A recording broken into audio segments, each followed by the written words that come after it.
arrow-like Vaishnava markings. Prabhupada would leave his apartment and go downstairs to face another aesthetic opportunity to glorify Krishna. The tiny temple would be crowded with vile, unbrahminical, candid young Americans. So we will continue. Dawn was a taste of Swamiji's tolerance. He had lived in the storefront for months, working little and not trying to change his habits. He had a remarkable speech affectation. Instead of talking, he enunciated his words as if he were reciting them from a book. And he never used contractions. It wasn't that he was intellectual, just that somehow he had developed a plan to abolish his natural dialect. Don's speech struck people as bizarre, like it might be the result of too many drugs.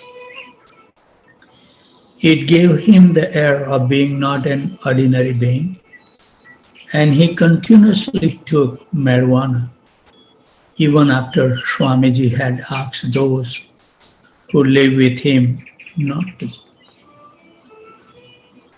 Sometime during the day, his girlfriend would join him in the storefront, and they would sit together talking intimately and sometimes kissing. But he liked the Swami. He even gave some money once. He liked living in the storefront, and Swamiji didn't complain. How tolerant Prabhupada was, compassionate. But others did. One day, an interested newcomer dropped by the storefront and found Don alone, surrounded by the sharp aroma of marijuana. Quote, "You've been smoking pot?" But the Swami doesn't want anyone smoking here, unquote. Don denied it. Quote, "I have not been smoking. You are not speaking the truth," unquote. The boy then reached in Don's shirt pocket and pulled out a joint, and Don hit him in the face. Several of the boys found out. They weren't sure what was right. What would the Swami do? What do you do if someone spoke pot? Even though a devotee was not supposed to, could it be allowed sometimes? They put the matter before Swamiji. Prabhupada took it very seriously, and he was upset, especially about the violence. Quote, "He hit you?" Unquote. He asked the boy. Quote, "I will go down myself and kick him in the head." Unquote. But then Prabhupada thought about it and said that Don should be asked to leave. But Don had already left. The next morning during Swamiji's class, Don appeared at the front door. From his dais, Swamiji looked out at Don with great concern. But his first concern was for ISKCON. "Ask him," Prabhupada requested Roy, who sat nearby, "if he has marijuana. Then he cannot come in our society." Prabhupada was like an anxious father, afraid for the life of his infant ISKCON. Roy went to the door and told Don that he would have to give up his drugs if he entered. and then down, walked away. Raphael was not interested in spiritual discipline. He was a tall young man with long, straight brown hair also, like Dawn, and tried to stay aloof and casual toward Swamiji. When Prabhupada introduced japa and encouraged the boys to chant during the day, Raphael didn't go for it. He said he liked a good kirtan, but he wouldn't chant on beats. One time Swamiji was locked out of his apartment and the boys had to break the lock.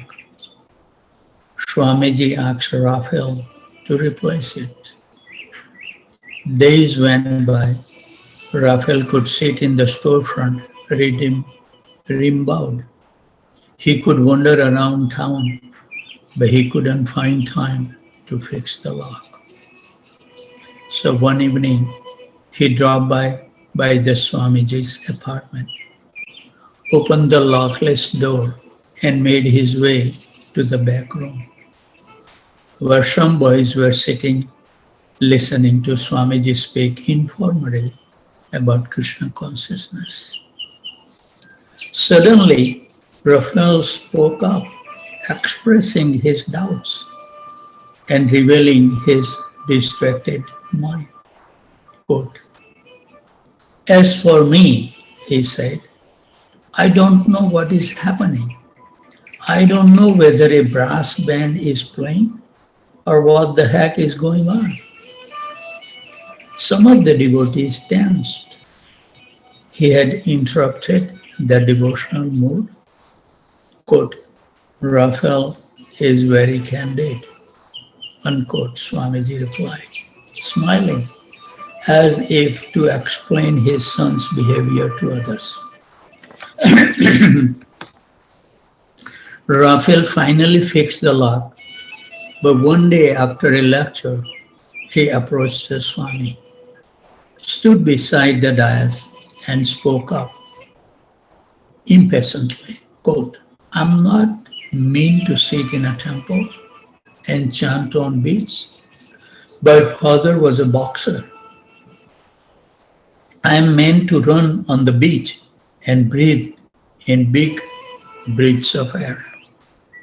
Raphael went on, gesticulating and voicing his familiar complaints, things he would rather do than take up Krishna consciousness. Suddenly, Prabhupada interrupted him in a loud voice. "Then do it, do it." Raphael shrank away, but he stayed. Bill Epstein took pride in his relationship with the Swami.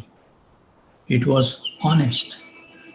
Although he helped the Swami by telling people about him and sending them up to see him in his apartment, he felt the Swami knew he had never become a serious follower.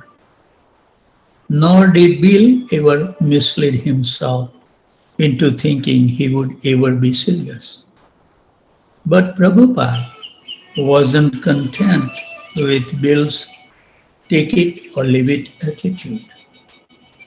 When Bill would finally show up at the storefront again after spending some days at a friend's place, only to fall asleep with a blanket wrapped over his head during the lecture, Prabhupada would just start shouting so loud that Bill couldn't sleep. Sometimes Bill would ask a challenging questions, and Prabhupada would answer and then say, quote, "Are you satisfied?"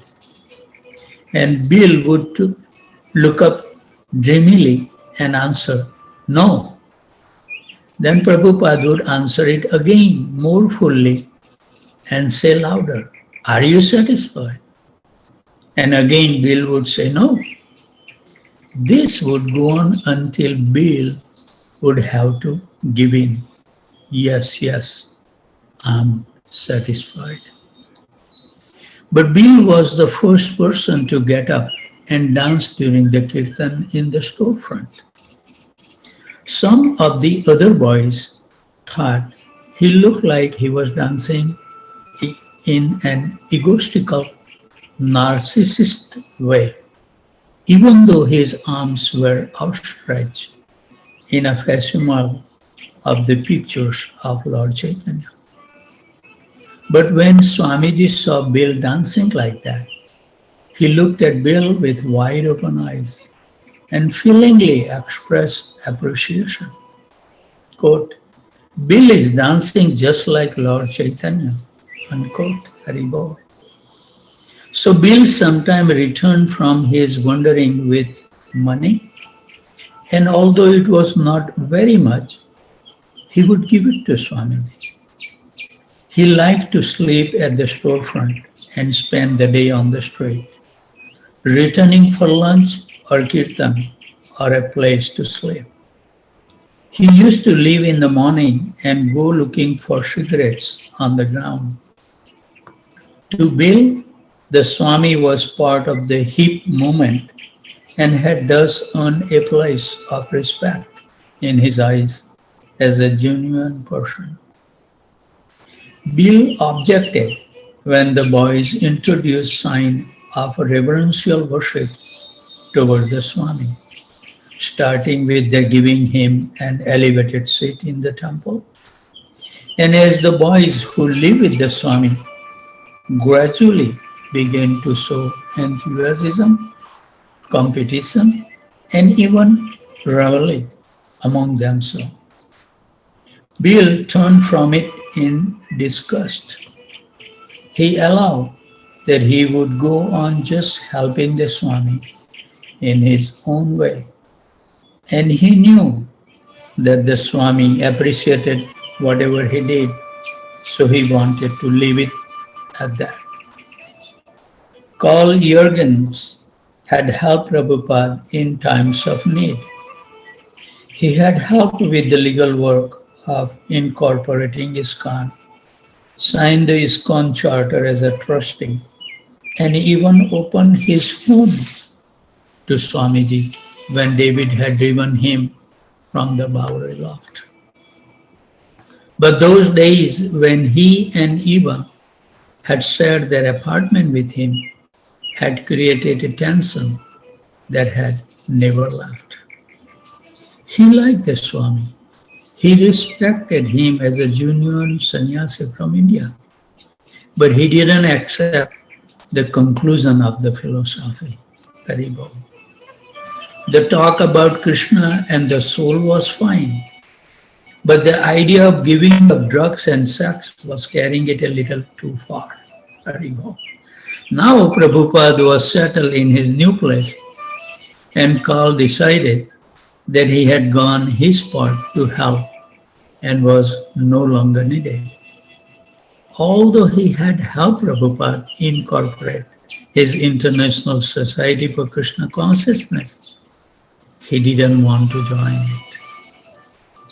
Carl found the Second Avenue Kirtan too public, not like the more intimate atmosphere he had enjoyed with the Swami on the Bowery.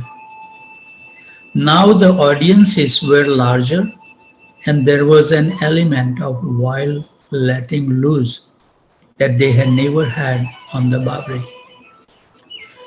Like some of the other old associates, Carl felt sleepy and reluctant to join in. In comparison to the Second Avenue street scene, the old meetings in the fourth floor Bowery loft had seemed more mystical, like secluded meditations. Carol Becker also preferred a more sedate kirtan.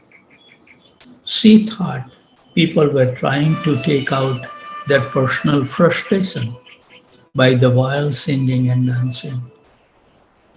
The few times she did attend evening kirtan on Second Avenue were tense moment for her.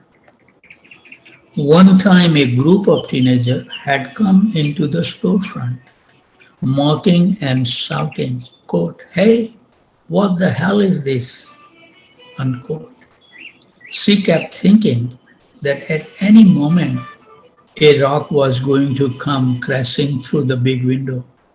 And anyway, her boyfriend wasn't interested. James Green felt embarrassed. He saw that most of the new men were making a serious commitment to the Swami, whereas he could not. He had no bad feeling toward the Swami and his new movement, but he preferred to live alone. Robert Nelson, Prabhupada's old uptown friend, never deviated in his good feelings for Prabhupada, but he always went along in his own natural way and never adopted any serious disciplines. Somehow, almost all of those who had helped Prabhupada uptown and on the Bowery did not want to go further once he began a spiritual organization, which happened almost immediately after he moved into 26 Second Avenue.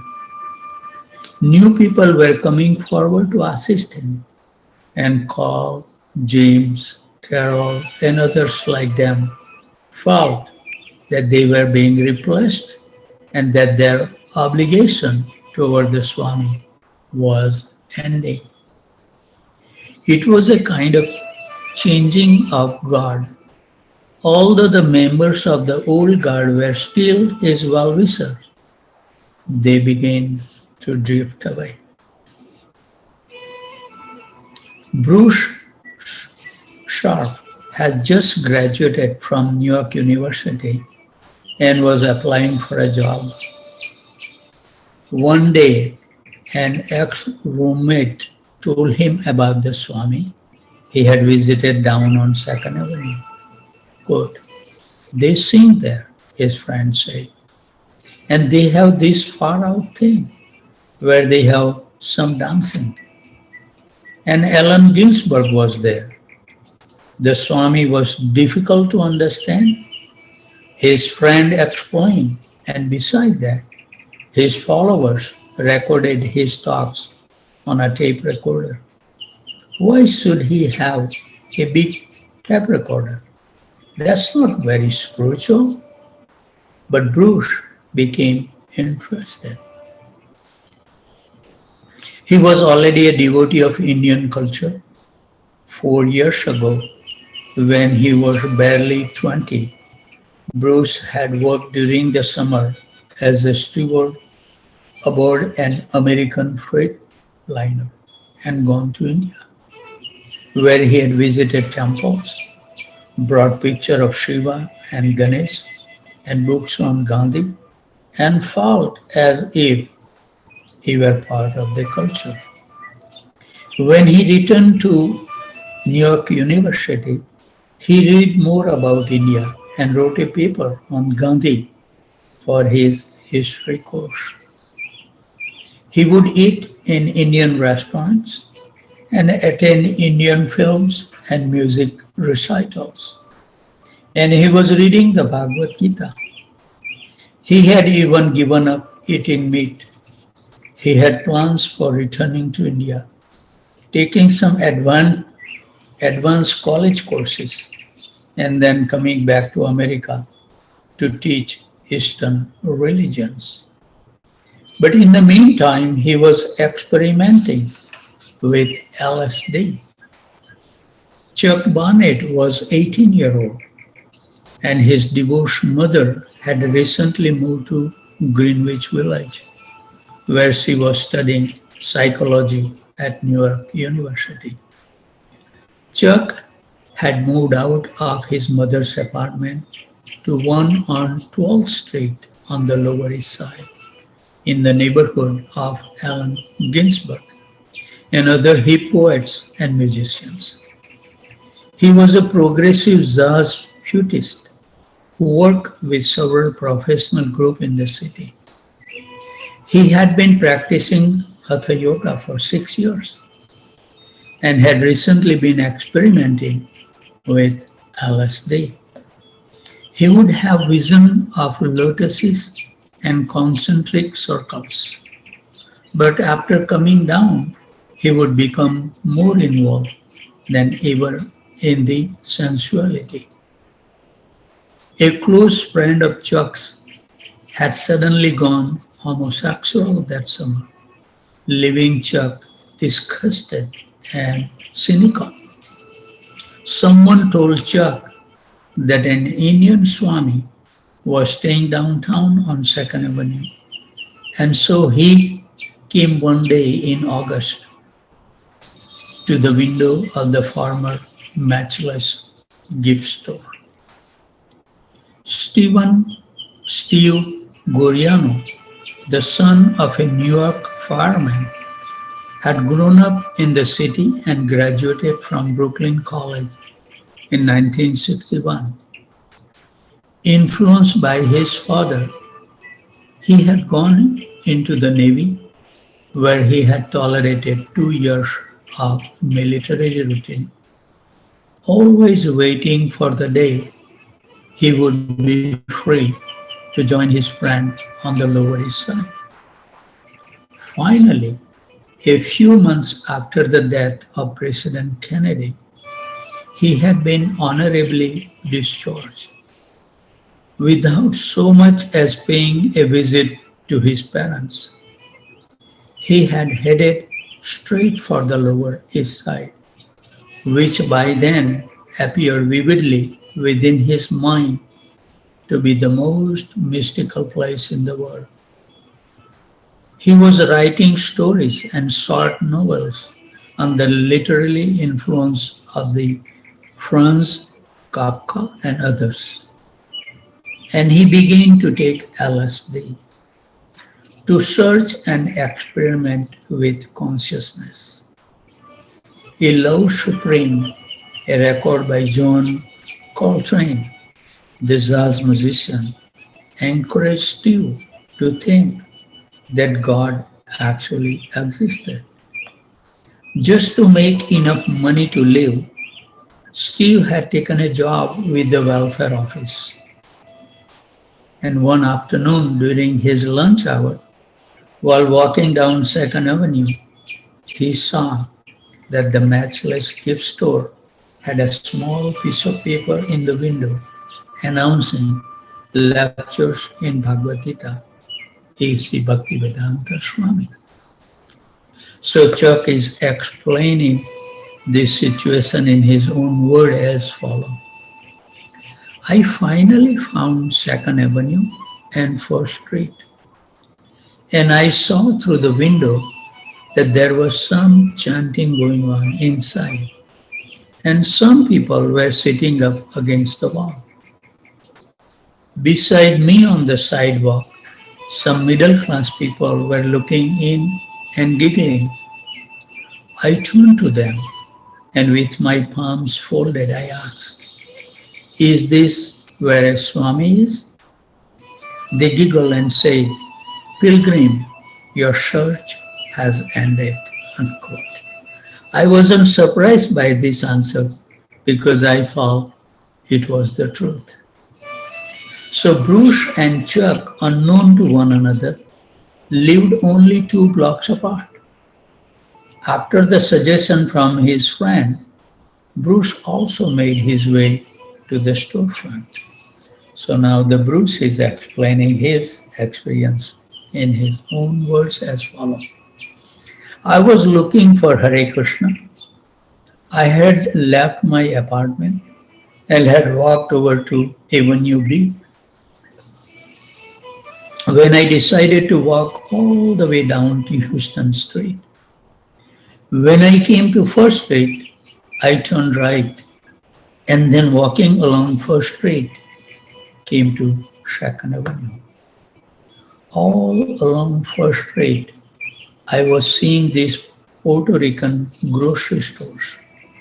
And then there was one of those churches where everyone was standing up, singing loudly and playing tambourines.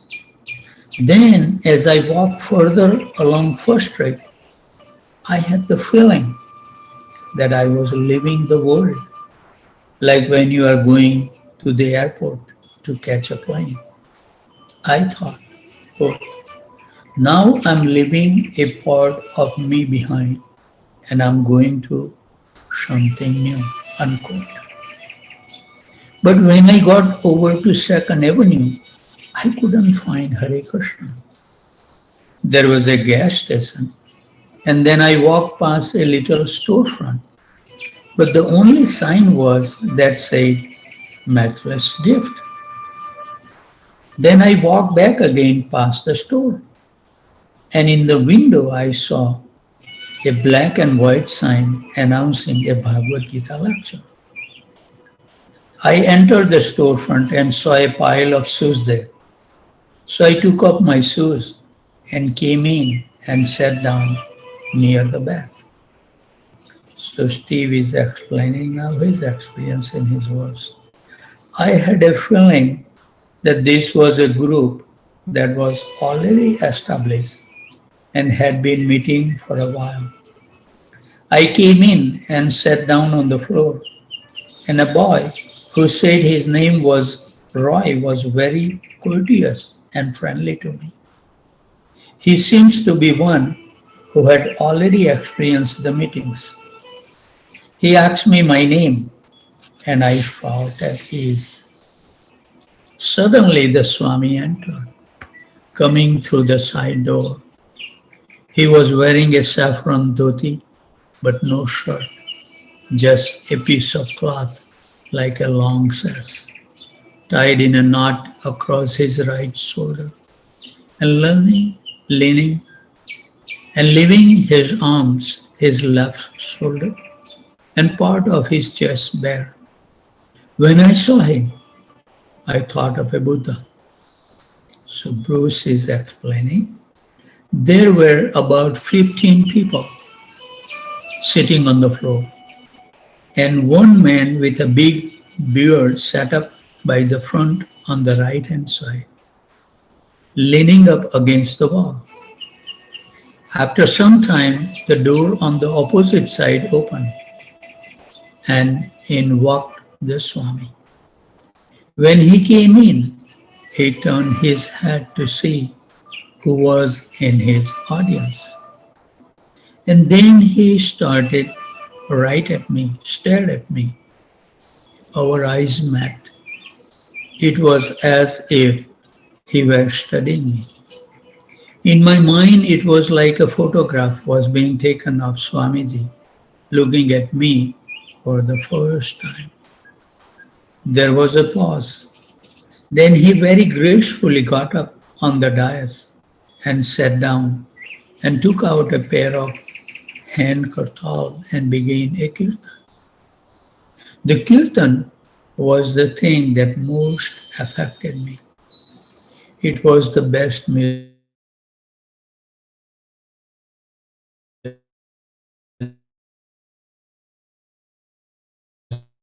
I had ever heard. And it gave some joy to repeat the words, Hare Krishna. I immediately accepted it as a spiritual practice. Hare Krishna. 6:52 we can, but that's a long paragraph. The Chuck is decided. I think we should stop here. And see that if anybody has any question, comment, corrections, chastisement, whatever,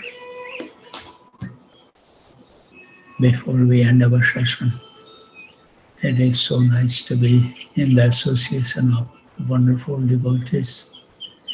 Just by having that kind of association only, we will be able to maintain our sadhana.